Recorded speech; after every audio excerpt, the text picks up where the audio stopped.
గురుగారు, రేకి, pranic healing, crystal healing అని కొత్త విద్యలన్నీ కూడా వస్తున్నాయి కదా, ఇవన్నీ సాంప్రదాయబద్ధమైనవేనా? వీటి వల్ల మనకి ఎటువంటి ఉపయోగాలు ఉంటాయి? అమ్మ, మీరు ఒక ప్రశ్నలో 3 ప్రశ్నలు అడిగినట్లయింది ఇప్పుడు. ఎందుకంటే ఒక్కొక్క దానికి ఒక్కొక్క చరిత్ర ఉన్నది.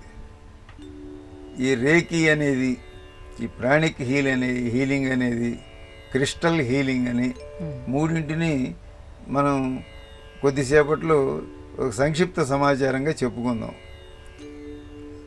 ఈ రేకి అనేది ఇవన్నీ కూడా మన ప్రాణశక్తిని ఉద్బోధింపచేసేవి అనే ఉద్దేశంతో రేకి అనేది జపాన్లో పుట్టింది కనుక ఇవన్నీ మనకు లేనివి కాదు. మనకు పతంజలి చెప్పినటువంటి అష్టాంగ యోగం, యమనియమాసన ప్రాణాయామ ప్రత్యాహారాదులు, దీనివల్ల మనం సాధించేది ఏదో వాళ్ళు కొద్దిగా సూక్ష్మంగా చెప్పి ఇది జపాన్ నుంచి వచ్చింది అంటే మనకు గొప్ప.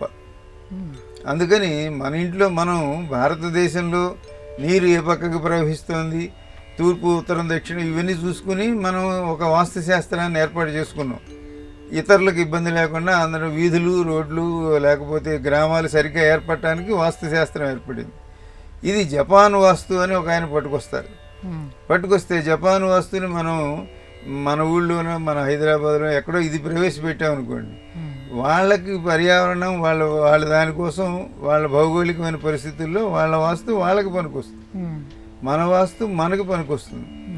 అంతేగాని ఇది ఆధునికమైంది కాబట్టి మీరందరూ అది చేయండి, నేను జపాన్ వాస్తు చేస్తానని, అట్లాగే మా ఇంట్లో జపాన్ బొమ్మ పెట్టాను, మా ఇంట్లో దరిద్రం అంతా పోయిందని, ఇటువంటివన్నీ మనకి ఒక ప్రత్యేకంగా. ఎందుకంటే మనిషి ఎప్పుడు కొత్తదనాన్ని కోరతాడు. అందువలన ఎప్పుడో మన ఇంట్లో ఉన్న రాముడు కృష్ణుడు బొమ్మల కంటే ఇప్పుడు ఇంకేదో కొత్త బొమ్మ వస్తే ఈ బొమ్మతోటి కొంత మానసికంగా ఒక స్థైర్యం ఏర్పడుతుందనే ఉద్దేశంతో ఇవి ఎప్పుడెప్పుడు జరుగుతూ ఉంటాయి ఇవన్నీ.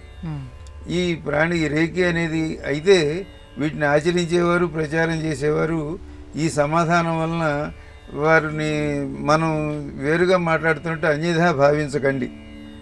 ఇది మనకు భారతదేశంలో అనాదిగా, అంటే అన్ని సంస్కృతుల కంటే ప్రాచీనమైన సంస్కృతి భారతదేశంలో జరిగింది.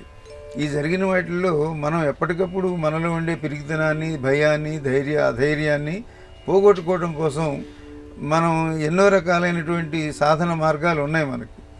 ఇవి కొత్త పేర్లతో ఉన్నవి ఆ పేర్ల దానికి సరిపోతాయి. కానీ ఇది కొత్తగా ఉంది కాబట్టి మనందరికీ సంతోషంగా ఉంటుంది. నేను ఇది చేస్తున్నాను, నేను రేకి చేస్తున్నాను అంటాం, నేను ప్రాణిక్ హీలింగ్ చేస్తున్నాను అంటాం. ఇంకా నవరత్నాలు ధరించడం, ఏ రత్నం యొక్క లాభాలు ఏమిటి, ఇటువంటివన్నీ కూడా మనకి అన్నీ చెబుతున్నాయి, రత్నశాస్త్రం అవి చెబుతున్నాయి. ఇప్పుడు ఈ క్రిస్టల్ హీలింగ్ అనేది కూడా అటువంటి ఒక స్ఫటికం తెచ్చి మనకి నొప్పి ఉన్న చోట అది పెడితే నొప్పి తగ్గుతుంది. ఇటువంటివి కూడా దాన్ని సంక్షిప్తం చేసిన ఆధునిక పద్ధతుల వలన కొత్తగా ఉన్నాయని మనం అనుకుంటున్నాం. వీటిని ఆచరించండి, కానీ మనకు ఉన్నటువంటి నేపథ్యాన్ని కూడా గమనించండి.